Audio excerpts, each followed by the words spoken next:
So the Caves and Cliffs update will be released in 2 different parts. So one is a summer release and the other one is a holiday release. So that one will be released end of this year. There are 3 main reasons for us to split the update in 2.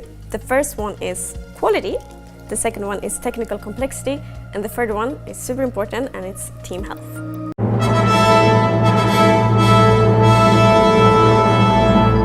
All right, do I look ready? Perhaps a small suggestion, sir. I've been waiting years for someone to do that. Hello everyone, today I'm here to announce how we're making Minecraft more secure. We're moving all of our Java players from Mojang accounts to Microsoft accounts. This will mean a more secure Minecraft Java for everyone.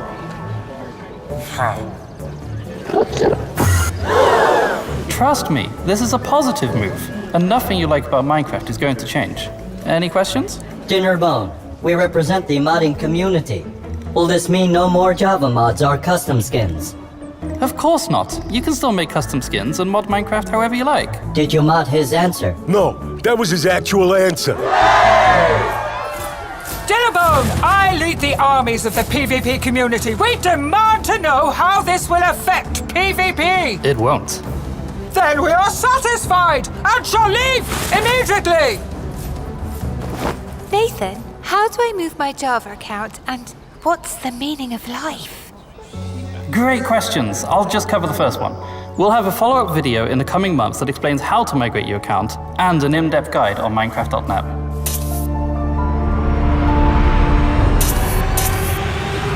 No, never. Nathan, I thought this was supposed to be a fun announcement. Well, what could be more fun than learning about 2-factor authentication? Okay, well, to thank players for migrating their accounts, we'll also be giving them a free cake!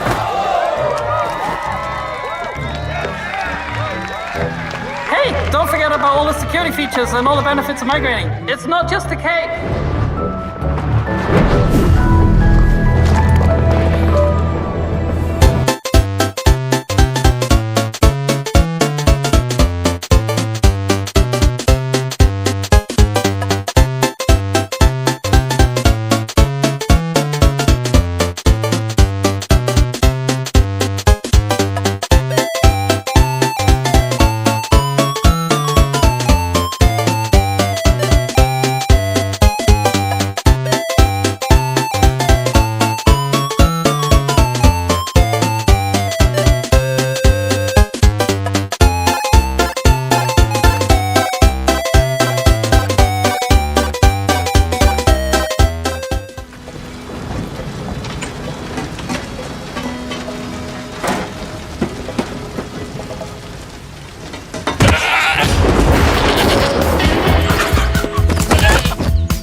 Minecraft Live, pushing the boundaries of what was thought to be possible. First, there was color. Then, there was sound. Then, 3D and CinemaScope. Now, we bring you Minecraft Live in the most exciting cinema technique in broadcast history. Quadromorphic Ender Vision. A new and thrilling way to experience Minecraft Live that will dazzle and mesmerize you completely. 4 times more color. 4 times the entertainment. And 4 times more unpredictable. On October 16th, will you be prepared? Just get a load of what our experts have been working on around the clock. Our new digital audio system, Pillager Radio Sound. Pillager familiar radio sound. After hearing it, you'll never be the same. And don't miss the opportunity to speak your mind, folks. Vote on the next block-breaking mob to be added to Minecraft. As if that wasn't enough, we will be transmitting all of this live through our state-of-the-art broadcast system, Beacon. Minecraft Live. Don't miss this extraordinary spectacle.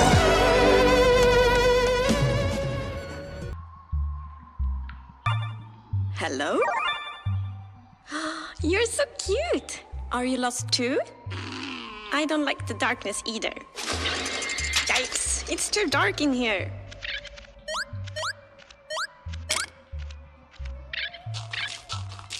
You must be the glare, the mob that lets players know when they are in an area that is dark enough for monsters. The glare flies to dark areas for you. When it gets grumpy, you will know that it's dark enough for monsters to spawn. You can also bring it with you and proves once and for all that you can be grumpy and cute at the same time. Tiny Agnes, where are you? Hello, fellow music fan. You're my only friend now that Tiny Agnes is gone. Here, take my last cookie. You deserve it. Typical. You must be the LA. Thanks for collecting all these cookies for me. Would you do that with any item I give you? Hooray! No more collecting for me! And you dance too? Amazing! If you give an LA an item, it will collect matching ones for you. It also loves music. So if there's a note block nearby, that's where it will drop them. Tiny Jens, I'm down here. Where are we? I don't know, but look at this lovely copper. Is that a copper golem? Yes, it must be old or a time they freeze into statues. Let's build our own copper golem. Maybe it can help us. This one has a lot of life in it.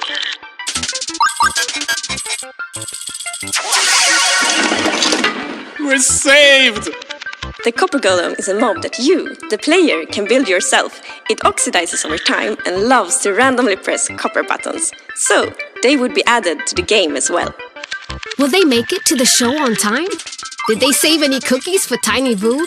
Do you want the copper golem to join Minecraft? Tune in to Minecraft Live on October 16th to cast your vote and change Minecraft forever. Okay, but now it's time to announce the winner. Okay, and the winner is the LA. Wow! Yes, I'm super happy about that. It's a lovely, lovely mob. Hey, you two! Have you discovered all the features in part 1 of the Caves and Cliffs update? Well, there's brand new colored candles and the lichen makes rocks glow. You'll find some amethyst if you look inside a geode. The buds grow into clusters, then you get shards when they're mined. These are just a few of all the things there are to find, like jump across some drift leaves, make your path from these. Spending too much time in powder snow will make you freeze. You can mine raw copper, smelt some ingots into blocks. A lightning rod and thunderstorms will stop you getting shocked. Copper oxidizes, but to stop it, make it wax. Craft your raw ores into raw blocks if you've got too many stacks.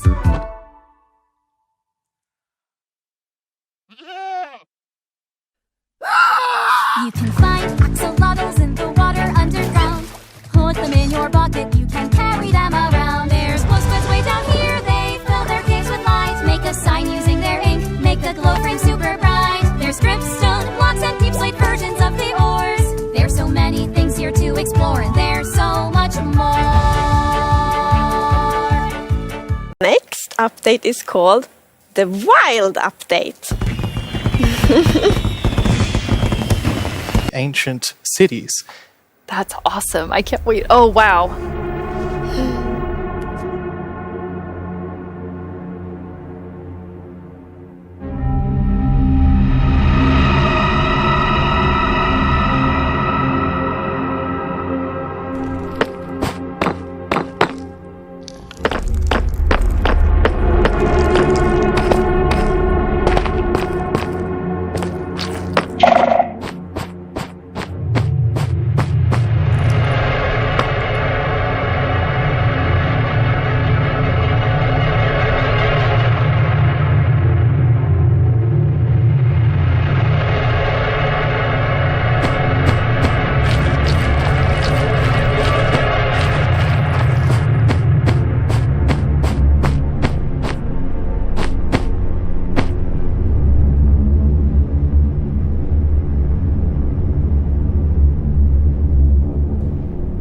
And one of them actually is something called a skulk catalyst.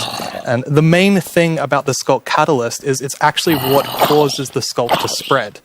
As you can see here, whenever a mob dies, such as a zombie, near the skulk catalyst, it actually spreads its skulk underneath it. And the amount is based on how much XP that zombie would have dropped. Wow. So, the deep dark, it's kind of overgrown with all these skulk blocks, so that means that lots of mobs must have died there. Quite a lot, yes. Make it less scary. Oh, and as you can see here, when you mine some of the skulk blocks, you actually get enchanting points. Yes, and of course, if you still want to get some of the blocks for decoration or something, you can just use a silk touch. And then we have the Skulk Shrieker. So when this block is activated, it's going to give that really scary shriek sound that you heard now. And it also gives this darkness effect, so it's like pulsating darkness. You can even see now when you're sneaking and you step on a skulk sensor, even sneaking it will activate.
Really this more of that beauty and, the atmosphere of Minecraft. Yes, so we want to celebrate the wilderness of Minecraft. And one thing we want to focus on is immersion. So when you play Minecraft, we really want you to feel that you're inside the Minecraft world. Actually, like we are now. So beautiful. And we also want to focus, or have focused, on biome diversity.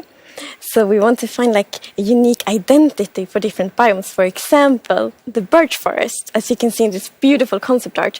So in the birch forest, we want it to be light and peaceful, and the sun reaches the ground, the trees are taller, and the flowers, things like that. It's really beautiful. It looks very Swedish in the birch forest. That's true. That's actually a very Swedish forest. Yeah. It's gorgeous. And then you have, you want to add more atmosphere to the different biomes, but there's one biome that you want. I would say you're giving it quite an overhaul. It's getting a lot more in the wild update. Yes, that's true, and that's the swamp. Oh, our art team is just so amazing. It's such a beautiful concept art, and as you can see here, the atmosphere is really different from the birch forest as well. It really is. It's amazing.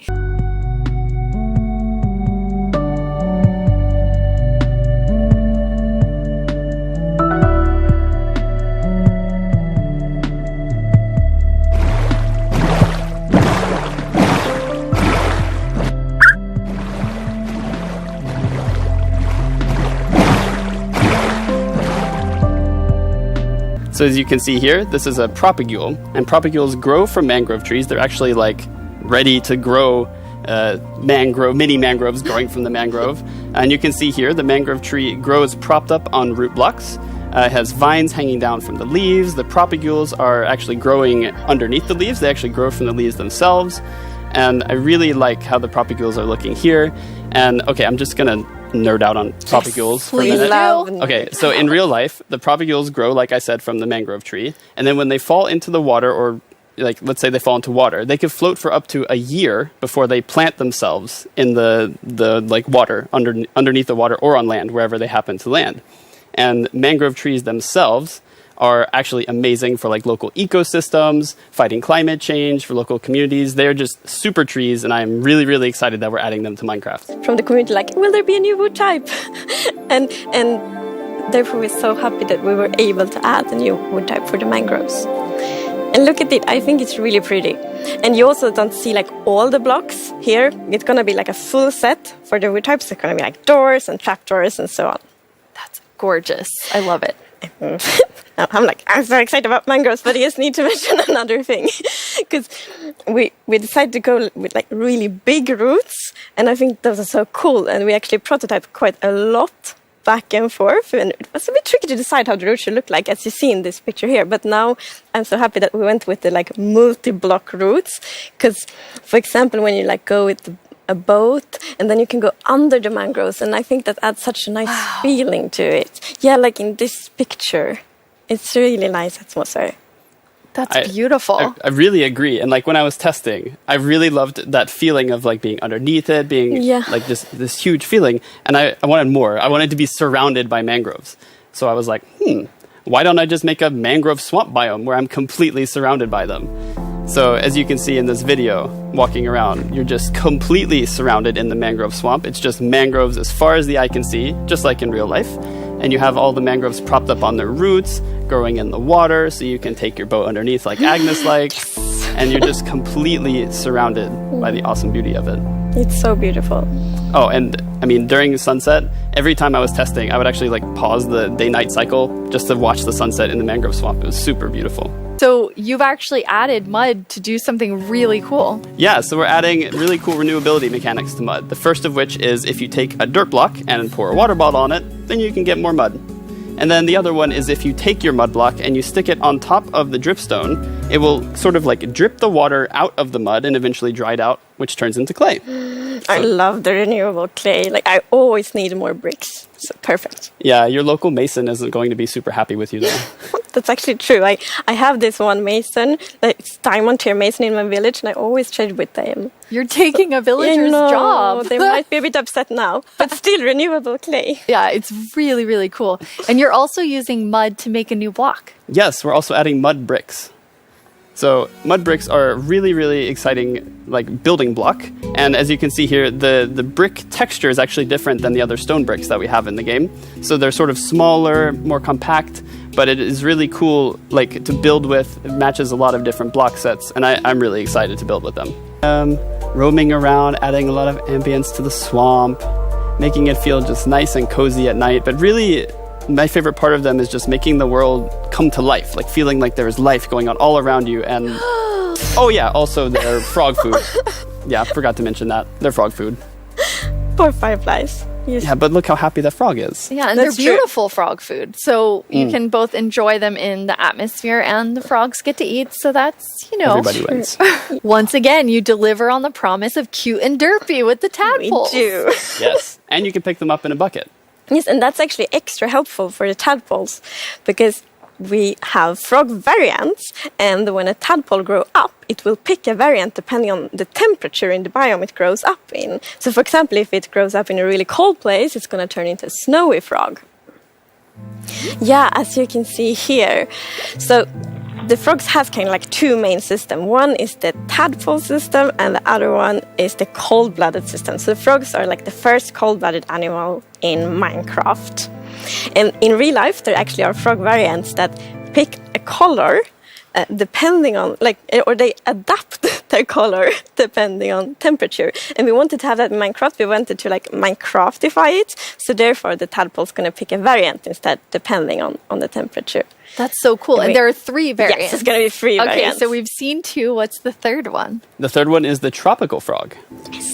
So let's say you were venturing out into the desert or the jungle, and you take your tadpole with you, and if it grows up there, it'll turn into a lovely tropical frog.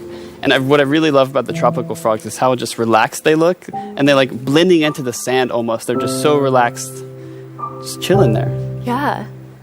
Yes. And I think there was a reason that they were Yes, colored that way. there is a reason they are white. So, like, I was reading a lot about frogs. Always when we had something new, we read up a lot. It's super fun because we can be really geeky. And then I learned about the real-life frog that's called grey foam-nest tree frog and lives, for example, in Angola, Botswana, and Kenya. And that frog can actually turn almost white to avoid overheating. So that's like the inspiration for the tropical frog.